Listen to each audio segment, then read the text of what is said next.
విలాప వాక్యాల గ్రంథం 3వ అధ్యాయం 32వ వచనాన్ని చదువుతున్నాను, గమనించండి. ఆయన బాధ పెట్టినను తన కృపా సమృద్ధిని బట్టి జాలిపడును. ఏంటంట దేవుడి మనసు ఇక్కడ రాయబడతా ఉంది. ఆయన బాధ పెట్టినను తన కృపా సమృద్ధిని బట్టి ఏమవుతాడంట? జాలిపడతాడంట. ఒక విషయం మనకు అర్థం కావాలి. మనుషులు బాధ పెట్టడం మనకు తెలుసు, స్నేహితులు బాధ పెట్టడం మనకు తెలుసు, అయిన వారు బాధ పెట్టడం మనకు తెలుసు, రక్త సంబంధికులు బాధ పెట్టడం మనకు తెలుసు, భార్య బాధ పెట్టడం, భర్త బాధ పెట్టడం, పిల్లల బాధ పెట్టడం, ఇలా లోకంలో బాధ పెట్టేవాళ్ళు చాలామంది ఉన్నారు. అయితే దేవుడు మనల్ని బాధ పెడతాడా? దేవుడు తన పిల్లల్ని ఎందుకు బాధ పెడతాడు? బాధలకు ఎందుకు అప్పగిస్తాడు? ఆయన అంటాడు, బాధ పెట్టినను తన కృపా సమృద్ధిని బట్టి జాలిపడును. ప్రభువు సర్వకాలము విడనాడడు. ప్రభువు సర్వకాలము విడనాడడు. దేవుడు బాధ పెడతాడా? ఎప్పుడైనా దేవుని వలన బాధ కలిగిందా? దేవుడు ఎప్పుడైనా మిమ్మల్ని బాధ పెట్టాడా? బాధతో ఉండి మీరు ప్రభుని ఆరాధించగలిగారా? బాధతో ఉండి ఆయన యొక్క కృపను పొందుకున్నారా? బాధల్లో దేవుని కృప మీకు దొరికిందా? కొన్నిసార్లు పాడతాం కదా, ఎన్ని బాధలున్నను ఇబ్బందులైనను అంటాం. ఎన్ని బాధలు ఉంటాయి, ఆయన వల్ల నీకు కలిగే ఆ బాధల విషయంలో ఆయనను ఎందేమవుతున్నాడు? జాలిపడుతున్నాడు. దేవా, ఎందుకు నన్ను ఇంతగా బాధపడుతున్నావు? కొన్నిసార్లు మనకు తెలుసు, కొన్ని బాధలు చాలా భయంకరంగా ఉంటాయి. కొన్ని జబ్బులకి ఎన్ని మెడిసిన్లు వాడినా తగ్గవు. ఎన్ని మెడిసిన్లు వాడినా తగ్గవు. ఆ జబ్బుకి మెడిసిన్ అంటే ప్రార్థనే. దేవుడే స్వస్థత కలుగు చేసేవాడు. దేవుడే స్వస్థత కలుగు చేసేవాడు.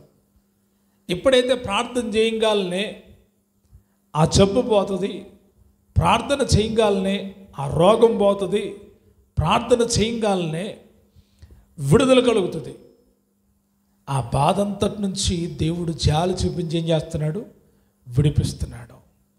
దేవుడు మనల్ని బాధ పెట్టేటువంటి విషయాలు ఏమైనా ఉన్నాయా?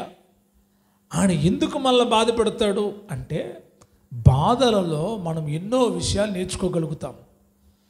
బాధింపబడి మనము దేవుని యొక్క కృప కలిగిన వాళ్ళమై నిలిచి ఉంటాం. బాధలు మనకి ఎన్నో అనుభవాలు నేర్పుతాయి. బాధలు మనకి ఎన్నో పాఠాలు నేర్పుతాయి. బాధలు మనకి ఎన్నో విషయాలు తెలుపుతాయి. బాధపడడం మంచిదేనా? బాధపడాలి, బాధ కలగాలి. బాధ కలిగినప్పుడు ఆలోచనలు మొదలవుతాయి. బాధ కలిగినప్పుడు ఎలా నడుచుకోవాలో తెలుసుకుంటాం.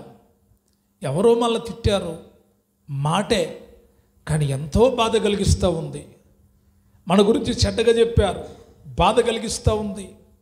మన గురించి అన్యాయంగా మాట్లాడారు, బాధ కలిగిస్తూ ఉంది. మనకు బాధ కలిగించే రీతిగా రకరకాలుగా మాట్లాడుకుంటున్నారు, ఎంతో బాధ కలుగుతూ ఉంది.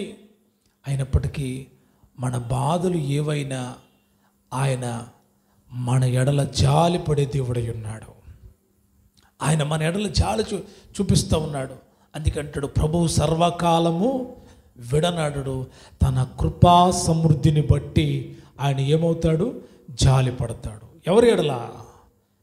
బాధపడే వారి ఎడల ఆయన ఏం చూపిస్తాడు? జాలిని చూపిస్తాడు. ఈ లోకంలో చాలామంది బాధల్లో ఉంటారు. వారి మీద ఎవరికి జాలి కలగదు, చూస్తూ వెళ్ళిపోతారు. వాళ్ళు ఇబ్బందుల్లో ఉన్నారు, వాళ్ళు కష్టాల్లో ఉన్నారు, వాళ్ళు దుఃఖంలో ఉన్నారు, ఎవరూ లేనటువంటి పరిస్థితుల్లో ఉన్నారు. ఎవరి సహాయం వారికి లేదు, ఎవరు వారికి సహాయం చేయట్లేదు, చాలా బాధల్లో ఉన్నారు అని వారికి తెలిసి చాలామంది చూస్తూ వెళ్ళిపోతూ ఉంటారు. అయితే బాధల్లో సహాయం చేసేవాడు, బాధల్లో జాలి చూపించేవాడు నా దేవుడు. ఆయన బాధల్లో ఉన్న వారికి జాలి చూపించే దేవుడై ఉన్నాడు. బాధల్లో ఉంటే ఆయన విడిచిపెట్టడు. ఒక విషయాన్ని చెప్పి నేను ముగిస్తాను. ఒక దినాన ఒక వ్యక్తి యెరూషలేము నుండి యెరికోకి వెళతా ఉన్నాడు. యెరూషలేము నుండి యెరికోకు వెళతా ఉన్నాడు. అతడు దొంగల చేతికి చిక్కాడంట. దొంగలు అతన్ని కొట్టి అతని వస్త్రములు దోచుకొని వెళ్ళిపోయారు. ఎందుకని వస్త్రాలు దోచుకొని వెళ్ళిపోయారు అనంటే, అతడు చాలా విలువైనటువంటి వస్త్రాలు ధరించుకున్నాడు కాబట్టి అతన్ని కొట్టి అతని వస్త్రాలన్నీ దోచుకొని వెళ్ళిపోతే అతడు దిగంబరి వలె మార్గంలో పడి ఉన్నాడు. పడి ఉన్నప్పుడు జరిగిన సంగతి అంటే ఆ మార్గమున యాజకుడు వెళ్తూ ఉన్నాడంట. ఎవరు వెళ్తున్నారు? యాజకుడు వెళ్తున్నాడు. ఆ యాజకుడు అతన్ని చూశాడు, కానీ అతన్ని పట్టించుకోలేదు. అతడు మూలుగుతూ ఉన్నాడు, మరణ పోరాటంలో ఉన్నాడు, మరణ స్థితిలో ఉన్నాడు, బాధలో ఉన్నాడు, దుఃఖంలో ఉన్నాడు, చనిపోయేటువంటి పరిస్థితిలో ఉన్నాడు. యాజకుడు చూసి వెళ్ళిపోతున్నాడు. ఆ తదుపరి లేవీడొకడు ఆ మార్గాన్ని వచ్చాడంట. అతడు చూసి వెళ్ళిపోయాడంట. మరలా అదే మార్గమున ఒక సమరయుడు ప్రయాణమై వెళుతూ ఆ మార్గాన్ని వచ్చాడంట. అతడు పడియుండుట చూచి అతని మీద, అతని దగ్గరకు వచ్చి అతన్ని చూచి అతని మీద జాలిపడి, అతని మీద జాలిపడి అతడి గాయాలన్నింటినీ కట్టి నూనె ద్రాక్షారసమును పోసి అతడి గాయాలు కట్టి అతన్ని తన యొక్క వాహనం మీద ఎక్కించుకొని పూటకూలు వారి యొద్ద చేర్చి అతనికి ధనమిచ్చి నేను వచ్చేంత వరకు ఇతన్ని చూసుకోమని చెప్పి బాధ్యత కలిగిన వాడిగా తిరిగి వెళతా ఉన్నాడు. ఎవరు చూపించారు జాలి? యాజకుడు చూపించలేదు, లేవీయుడు చూపించలేదు. ఓ సమరయుడు తాను ఎవరో తెలియదు, తన అడ్రస్ తెలియదు, తన యొక్క గోత్రం తెలియదు, తన యొక్క కులం తెలియదు, కానీ తానున్న పరిస్థితిని గుర్తిరిగి అతని మీద జాలి చూపించాడు. ఈరోజు చాలామంది జాలి చూపించాలి అంటే వారి కులం వాళ్ళైతేనే జాలి చూపిస్తారు, వారి మతములో ఉంటేనే జాలి చూపిస్తారు, వారి సంఘములో ఉంటేనే జాలి చూపిస్తారు, వారింటి పేరట వాళ్లకు మాత్రమే జాలి చూపిస్తారు, వారికి ఇష్టమైన వాళ్ళ మీదే జాలి చూపిస్తారు. అయితే నా దేవుడు అటువంటి వాడు కాదు. ఆయన కులం, మతము, రంగు చూసేవాడు కాదు. ఆయన పిల్లలైన వాళ్ళు ఎవరైనా బాధల్లో ఉంటే ఆయన ఆగి జాలి చూపి బలపరిచే దేవుడై ఉన్నాడు. ఆయన నిలిచి స్వస్థపరిచే దేవుడై ఉన్నాడు. ఆయన వారి మీద కనికరం చూపించి జాలిపడి వారి ఆకలి తీర్చే దేవుడై ఉన్నాడు. అంత గొప్ప దేవుని మనం కలిగి ఉన్నాం. ప్రియ దేవుని బిడ్డలారా గమనించండి, మనం ఆరాధిస్తున్న దేవుడు ఈరోజు మనకు జాలిగల దేవుడు. ఏ దేవుడు? జాలిగల దేవుడు. ఆయన జాలికి హద్దులే లేవు.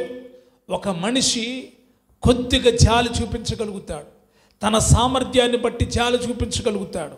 అయితే దేవుడు తన కృపా సమృద్ధిని బట్టి జాలి చూపించే దేవుడై ఉన్నాడు.